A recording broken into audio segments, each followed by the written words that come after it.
यही तो है अर्जुन वाला विराट, जिस पर निगाह को ठहराना है। विराट को ही भगवान समझना है।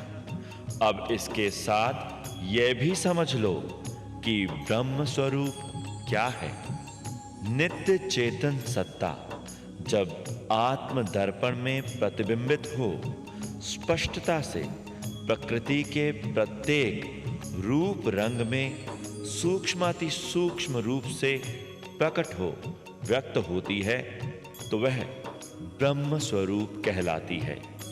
वास्तव में यह निराकार यानी रूप रंग रेखा से रहित है, परंतु साकार रूप में पदार्थों में निहित गुण शक्ति होने के कारण जिसका बोध दृष्टा को केवल चक्षुरेंद्रिय द्वारा होता है, वह ब्रह्म स्वरूप रूप रंग का विषय बन जाता है और कर्ता रूप में सृष्टि का नियामक कहलाता है।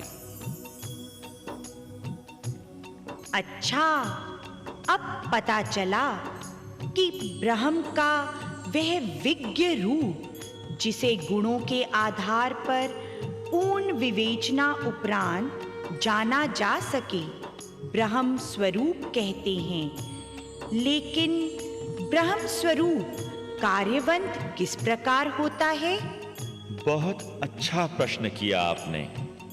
ध्यान से समझो कि किसी विशिष्ट लक्ष्य या उद्देश्य प्राप्ति हेतु जिसका प्रादुर्भाव होता है, वह ब्रह्म स्वरूप कहलाता है, तथा यह ब्रह्म स्वरूप जिस शक्ति, अधिकार, बल या सामर्थ्य का उपयोग करके अपना काम करता है, वह ब्रह्म सत्ता कहलाती है। ब्रह्म सत्ता सभी प्राणियों के अस्तित्व, शक्ति व सामर्थ्य की द्योतक है।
एहो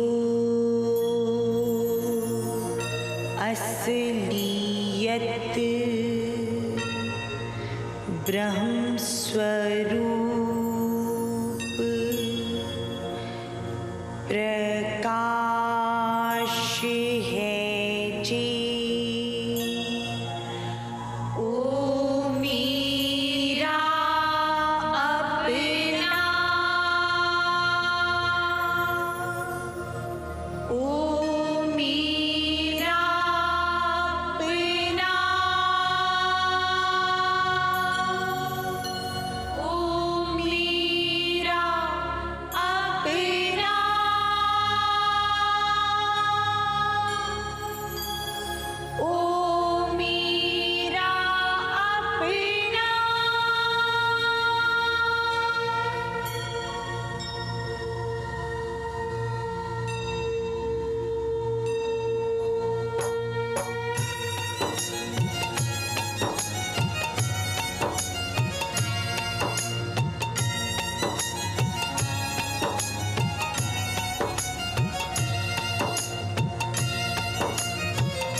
संक्षेपतः अभी आपने देखा वर्तमान युग में मानव की दयनीय दशा व उस दशा को सुधारने के लिए व्यक्तिगत स्तर पर भाव स्वभाव परिवर्तन की आवश्यकता। इस आवश्यकता को दृष्टिगत रखते हुए सब सज्जनों को सुझाव है कि वह आत्म कल्याण एवं सुख शांति में जीवन व्यतीत करने हेतु सत्वस्तु के कुदरती ग्रंथ में वर्णित भाव स्वभाव परिवर्तन की समयबद्ध परियोजना को सुनियोजित ढंग से अपनाकर व्यवहार में ले आए। आपकी सुविधा के लिए इस परियोजना का समयबद्ध वार्षिक प्रारूप इस प्रकार है।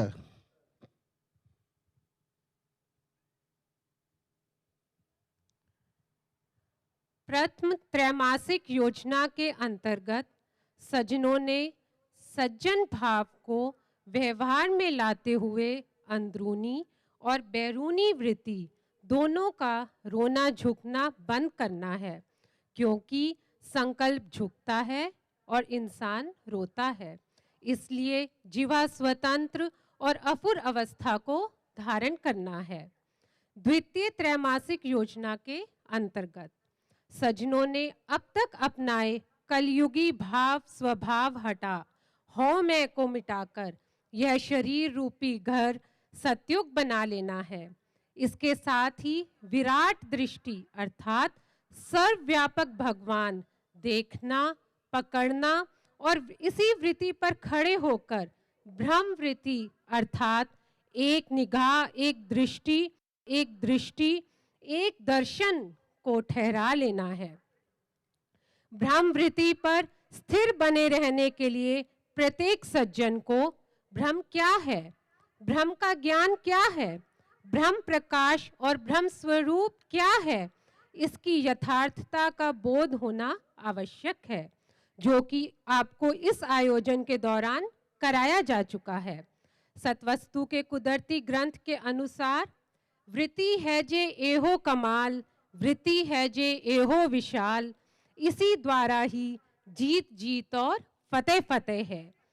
विराट दृष्टि पर खड़े होकर ब्रह्म वृत्ति को कैसे ठहराना है, ध्यान से सुनो। जीवा स्वतंत्र, संकल्प स्वच्छ और दृष्टि कंचन करके। इसी के साथ इस अंतराल में बुजुर्गों, बच्चों और गृहस्थ के फर्ज अदा के प्रति अपनी जांचना कर लेनी है और अपने आप को गृहस्थ आश्रम ठीक से चलाने के लिए व हर एक के प्रति अपना फर्ज अदा हंसकर करने के लिए कहना व समझाना है। याद रहे, इस अवस्था में बने रहना हर सज्जन के लिए अति आवश्यक है, क्योंकि यह मन, मस्तिष्क और पारिवारिक सुख व एकता हेतु शांति रूपी शक्ति का ऐसा हथियार है जो अपने आप में संतोष, धैर्य और सच्चाई धर्म से परिचय करा उस एकत्रित शक्ति को संभाव से बुद्धि में समोहे रखता है। इस प्रकार सज्जन की बुद्धि पर काम, क्रोध, लोभ, मोह, अहंकार का दुष्प्रभाव नहीं पड़ सकता और परिणाम स्वरूप बुद्धि सदा निर्मलता को प्राप्त रहती है। हम सभी जानते हैं कि सत्वस्तु के कुदरती ग्रंथ के अनुसार निर्मल बुद्धि ही उच्च बुद्धि कहलाती है और उच्च बुद्धि वाला सज्जन ही संकल्प कुसंगी को संगी बना सकता है तथा अंदरूनी व बहरूनी दोनों वृत्तियों का झुकना रोना बंद कर सकता है, अर्थात जीवा स्वतंत्र रख अपूर अवस्था में निरंतर स्थिर बना रह सकता है। ऐसा सज्जन प्रबल विचार शक्ति वाला होता है, अर्थात वह किसी बात के सब अंग देख सकता है और वह जो भी मन में सोचता है उस पर इसी विचार शक्ति द्वारा निश्चय लेता है। हम कह सकते हैं कि उसकी प्रत्येक भावना या संकल्प इस विचार शक्ति के प्रयोग द्वारा स्वच्छ बना रह सकती है। इसी विचार करने की प्रक्रिया यानी प्रणाली जिससे कोई वस्तु होती, बनती या निकलती है, द्वारा ही सज्जन की दृष्टि कंचन और जीवा स्वतंत्र बनी रह सकती है। यहाँ सज्जन को विचार ईश्वर है अपना आप के सत्य का आभास हो जाता है और धीरे धीरे उसकी वृत्ति अर्थात स्वभाव उसके किसी विशेष स्थिति में होने या रहने के बावजूद भी उसे अपना कर्तव्य हंसकर निभाने में सक्षम बना देता है। याद रहे, यही इन 3 महीनों की पढ़ाई का लक्ष्य है।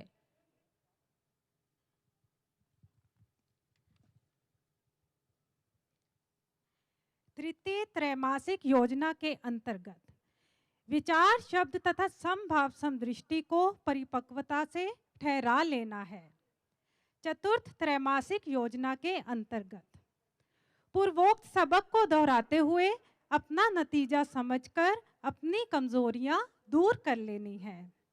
यह है युवा अवस्था की भक्ति अर्थात समभाव समदृष्टि की युक्ति द्वारा महासुख एवं यश और कीर्ति की प्राप्ति अर्थात जीवन लक्ष्य का प्राप्त होना है।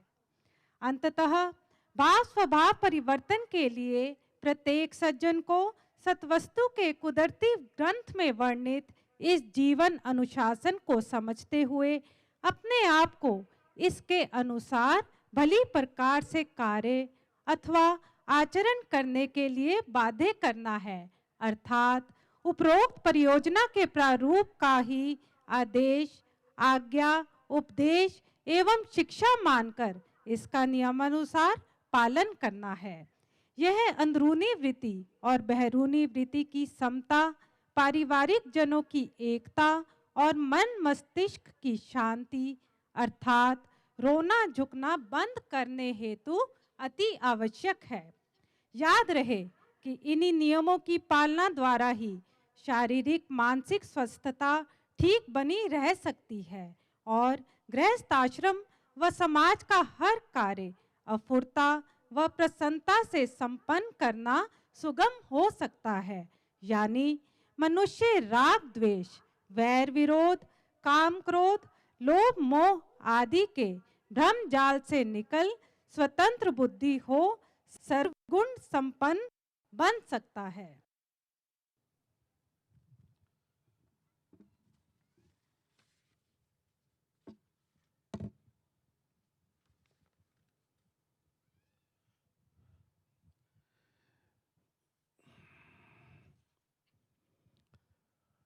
इसी संदर्भ में मानव धर्म अपनाने हेतु याद रखें कि सत्वस्तु के कुदरती ग्रंथ का हर उपदेश प्रत्येक मनुष्य के लिए गुरु मंत्र है, क्योंकि यह सबके हित की बात बतलाता है और परामर्श के साथ साथ सबको अनुमति देता है कि वे इस ग्रंथ में लिखित विद्या को पढ़ें एवं कला सीखने की क्रिया को भली प्रकार से समझें, ताकि ये इस विधान की मन वचन कर्म द्वारा दृढ़ता से पालन करने की योग्यता प्राप्त कर सकें।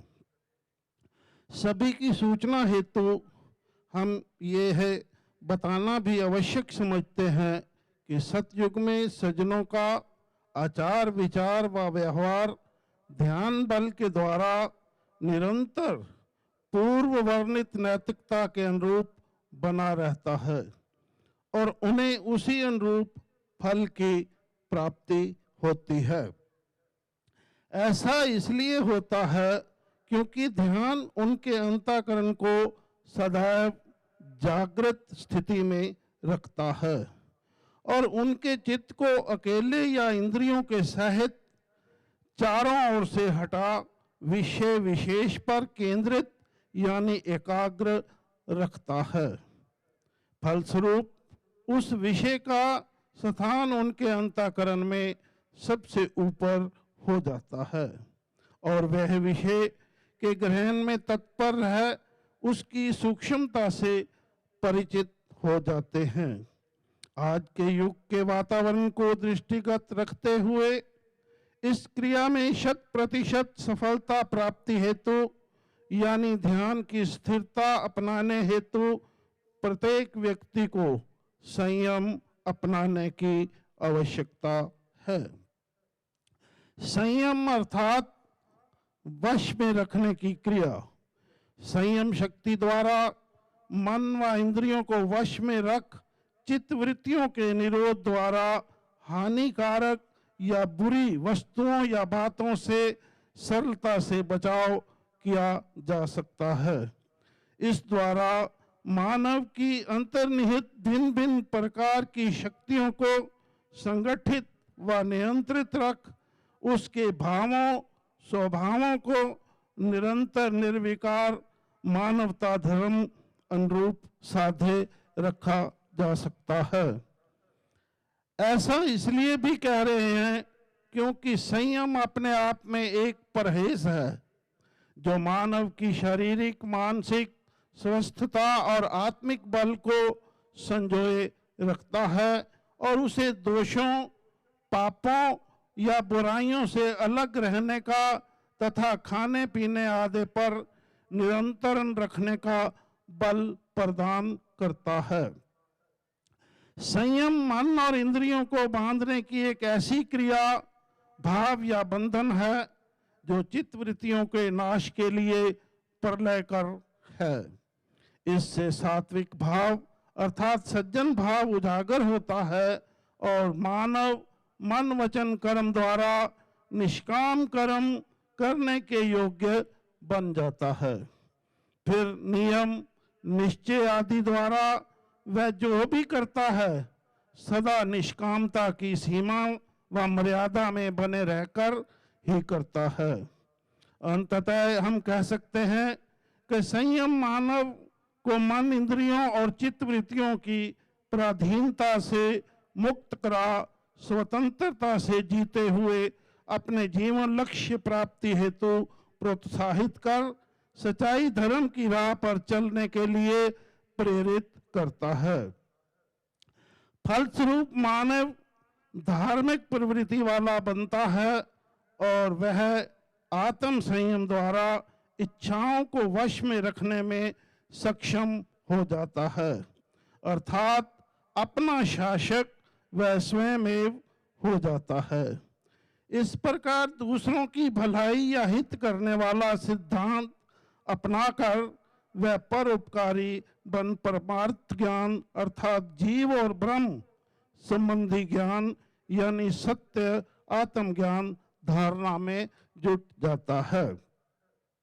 सबकी जानकारी हेतु भाव स्वभाव परिवर्तन हेतु संयम की महत्ता को समझते हुए मानव उत्थान के लिए किए जाने वाले कार्यक्रमों की इसी श्रृंखला में शीघ्र ही आपके समक्ष प्रस्तुत करेंगे कार्यक्रम संयम, जिसकी यथा समय सूचना आपको दे दी जाएगी। हम आशा करते हैं कि इस कार्य में अपना सहयोग देते हुए आप अवश्य ही हमें अपने सुझाव जनवरी माह तक प्रेषित करेंगे एवं इसमें सम्मिलित होना सुनिश्चित करेंगे। जय सीताराम।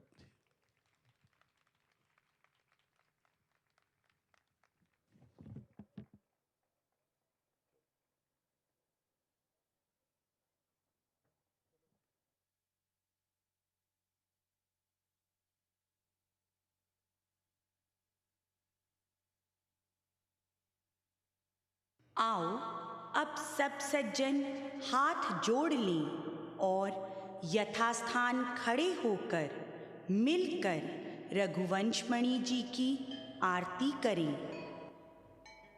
आरती श्री रघुवंशमणि जी की। सप्तद्वीप के सज्जन महाराज जी और श्री साजन जी के आगे आरती कर रहे हैं।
कीमें ना करूं। रघुवंश मणि श्री राम रघुराई, आरती कीमें ना करूं। आहा श्याम सुंदरियो कान कनाई, आरती कीमें ना करूं। सजनों सुनो आरती कीमें ना करूं। सजनों सुनो आरती कीमें ना करूं। सजनों सुनो आरती कीमें ना करूं। सब सज्जनों से प्रार्थना है कि कलयुगी स्वभाव छोड़कर सतयुग के स्वभाव अपनाएं। इसी में ही व्यक्तिगत, विशेष, परिवारजनों और समाज की भलाई है। मानव हकीकत में मानव कहलाने योग्य हो जाए, इसके लिए आवश्यक है कि भावों का शुद्धिकरण सुनिश्चित किया जाए। तो सभी सज्जनों को प्रार्थना है, अपने सुख के लिए, सबके सुख के लिए, कुल सृष्टि के सुख के लिए अपने अंदर अपना आत्म निरीक्षण कर कर ये परिवर्तन अवश्य लाएं। जय सीताराम। नवयुग चेतना, युग परिवर्तन उद्घोष तथा भाव स्वभाव परिवर्तन नामक कार्यक्रमों में अभी तक क्रमशः आपने जाना सतयुगी नैतिकता व उस नैतिकता को अपनाने हेतु प्रत्येक मानव के लिए आवश्यक भाव स्वभाव परिवर्तन की महत्ता को।